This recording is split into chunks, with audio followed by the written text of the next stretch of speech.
হাজালপাৰাৰ শ্ৰী শ্ৰী ৰাধা গোবিন্দ ৰাজহুৱা সমিতিৰ উদ্যোগত ৰূপালী জয়ন্তী বৰ্ষ শ্ৰী শ্ৰী অসন্ত তাৰক ব্ৰহ্ম নামযজ্ঞ সংকীৰ্তন মহোৎসৱ।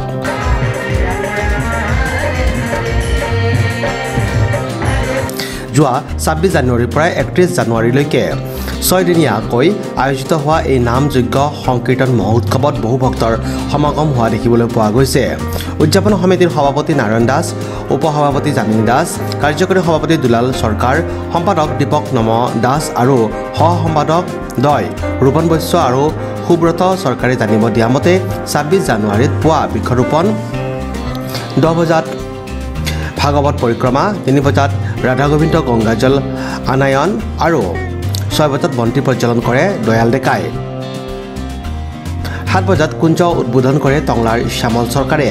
নিশা ৮ বজাৰ পৰা শ্ৰীমদ ভাগৱত আৰু শ্ৰী শ্ৰী তাৰক ব্ৰহ্ম হৰিনাম যজ্ঞ শুভ অধিবাস কীৰ্তন কৰা হয়।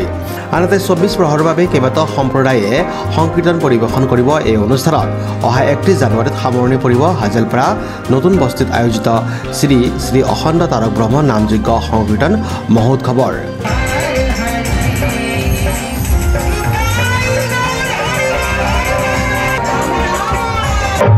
ৰূপালী জয়ন্তী বিগত ২৫ বছৰ ধৰি আমি এই কাৰ্যসূচীটো চলাই গৈ আছোঁ। ইয়াতে আমাৰ কাৰ্যসূচীৰ মূল উদ্দেশ্য আজি আমাৰ বিশ্বৰ শান্তিৰ হকে আকৌ লগতে আমাৰ অসমবাসী যাতে সম্পূৰ্ণ শান্তি পায়, মূল উদ্দেশ্য এইটোৱেই যে আমাৰ সনাতন ধৰ্মৰ যে আমাৰ প্ৰভু শ্ৰীকৃষ্ণ তেওঁ কিমান প্ৰেমিক আছিল, সেই উদ্দেশ্যে এই আমাৰ এই কাৰ্যসূচীটো কৰা হৈ আছে। সেয়ে চবকে মই ধন্যবাদ জনাইছোঁ, সাংবাদিক বন্ধুসকলকো ধন্যবাদ জনাইছোঁ। মই সম্পূৰ্ণ ৰাইজৰ সহযোগিতাৰ মাধ্যমেৰে এইটো কৰা হয়। ইয়াতে কোনো ধৰণৰ জোৰ জবস্তি ডনেশ্যন নহয়। যোনে যি আহি সহায় কৰে, প্ৰত্যেকৰ মনৰ ভাৱবিলাক ইয়াতে আহি প্ৰকাশ কৰে বা এটা প্ৰেমৰ যি প্ৰতীক, তাৰ কাৰণে ইয়াতে আমাৰ অঞ্চলৰ সকলো ভাষা ভাষী সকলো জাতি আমি মিলি এটা প্ৰেমৰ যি এটা সমাজ, এই সমাজৰ হকে সকলোৱে দান বৰঙণি যথেষ্ট পৰিমাণে দিয়ে আৰু আমাৰ এইটো সুচাৰুৰূপে প্ৰত্যেক বছৰে পালন হৈ গৈ আছে। যি অখণ্ড নামযজ্ঞৰ কমিটিৰ ফালৰ পৰা ধন্যবাদ জনালোঁ।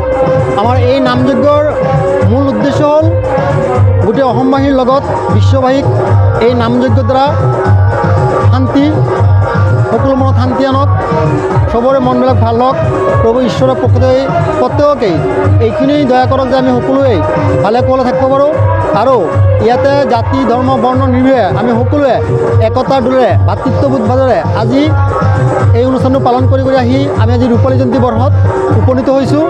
গতিকে মই আপোনালোকৰ জৰিয়তে ঈশ্বৰৰ ওচৰত তথা অসমবাসীৰ ওচৰত এটাই অনুৰোধ ৰাখিম, যাতে অনাগত দিনত আকৌ আমি এনেকৈ অনুষ্ঠানবোৰ পাতি আমাৰ মাজত ভাতৃত্ববোধ বজাই ৰাখিব পাৰোঁ, লগতে গোটেই অসমবাসীক সুখে সন্তোষেৰে থাকক। জয় কৃষ্ণ। এইটোই ক'ব খুজিছোঁ যে আমি ১ বছৰ ২ বছৰ ধৰি এইবাৰ ২৫ বছৰ অতিক্ৰম কৰিম।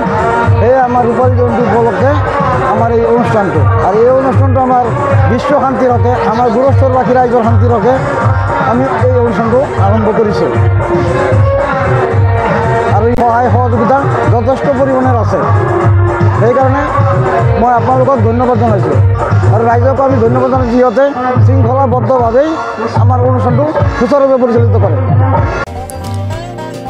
Desk report, news express, Assam.